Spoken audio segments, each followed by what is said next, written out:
What is a cause of death? And the key concept here is to understand what is the underlying cause of death. I'm going to illustrate this with the example of my own grandfather that died in 1982 at age 78. He was otherwise fit and active, but 3 years before his death, he developed an infection, which was in his upper leg, probably from some kind of an insect bite, got hospitalized, and got treated by antibiotics. But in hospital, they didn't move his legs as they're supposed to for quite a few days. And as a result, his legs developed strictures, meaning he couldn't walk after that. As a result, he stopped walking. His blood pressure went up over that time.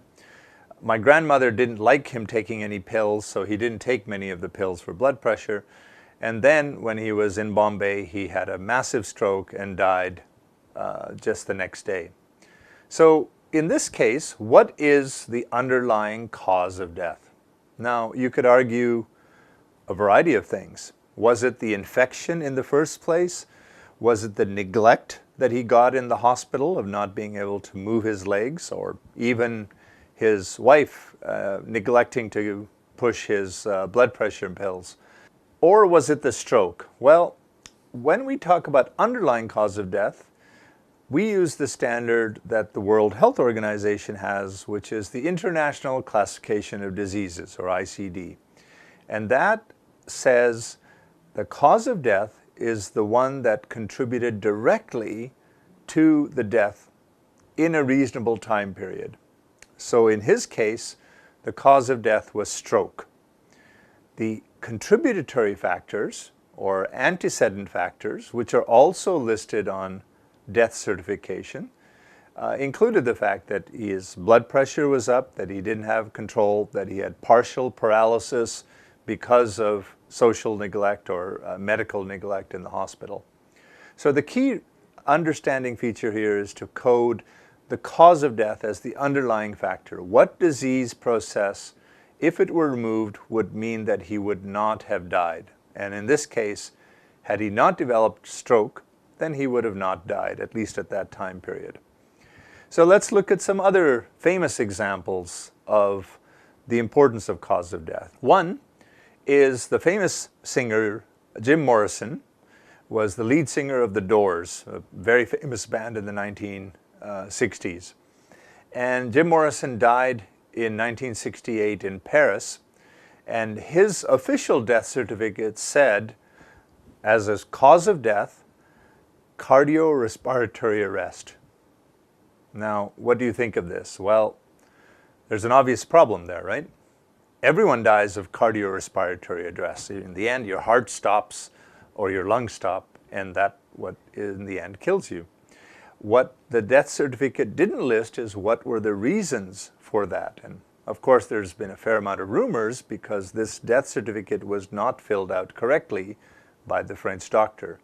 It might have been substance abuse. I mean, there was rumors, of course, about all sorts of drug use among rock stars, but we don't know. And this, in fact, has spurred a lot of rumor on the internet that Jim Morrison isn't dead. He's alive. This was all a cover-up. Moving forward, when we discuss child mortality and adult mortality, try to focus on the underlying cause of death, meaning the disease process that would have contributed to these deaths. Of course, you have to take into account other things like social factors or risk factors, such as smoking or water and sanitation, but focus on the underlying cause of death. What are the major causes of death today worldwide? Let's start by looking at this simple slide, which has the estimates of how many deaths occurred in 2010 worldwide by age group. And we'll consider separately deaths before age 70 and those after age 70. As we said, the emphasis of this course is on premature mortality, which we define as deaths before age 70. So worldwide in 2010, there were about 55 million deaths at all ages. And of these, 31 million or so occurred before age 70. And between those, roughly 13 million occurred at ages 50 to 69, and fully almost 18 million occurred before age 50. Now take a look also at the three major conditions that the World Health Organization has defined as causes of death. The first is communicable, perinatal, maternal, or nutritional conditions. The second is non-communicable diseases. And the third are injuries. So the distribution of these varies greatly by age group. So at ages 0 to 49, fully 9.5 million of the 17.6 million deaths occur from communicable, perinatal, maternal, or nutritional conditions. By contrast, at ages 50 to 69, non-communicable diseases dominate at comprising something like 10.7 out of the 13.3 million deaths. Now also consider not just what the mortality was in 2010 from these conditions, but how has it changed over the last decade. Look at these columns, which show the change between 2000 and 2010 in the age-standardized death rates. Overall, the age-standardized death rates fell by 19% in the decade before age 70, but that was greater before age 50 at 24% than it was at ages 50 to 69 at a 15% decline. And look particularly at this cell, which shows communicable, perinatal, maternal, or nutritional conditions before age 50. That fell by a very impressive 31% decline in the age-standardized death rates in the decade. Now, this is important because we're not just concerned about the current levels of deaths, but also the changes over time. And we'll come back to this in a subsequent lecture. For the rest of this week, however, we're going to explore particularly the childhood conditions and maternal conditions, injuries, suicides, and then we'll turn in the following to non-communicable diseases.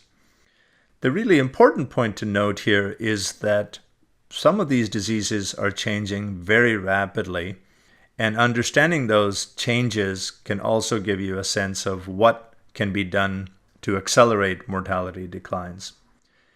So finally, you have a detailed sheet which just doesn't have these three broad categories, but it has about 17 specific causes which you should look through and get familiar. For example, what has happened with respiratory infection or tuberculosis, and particularly with childhood cluster of vaccine-preventable diseases.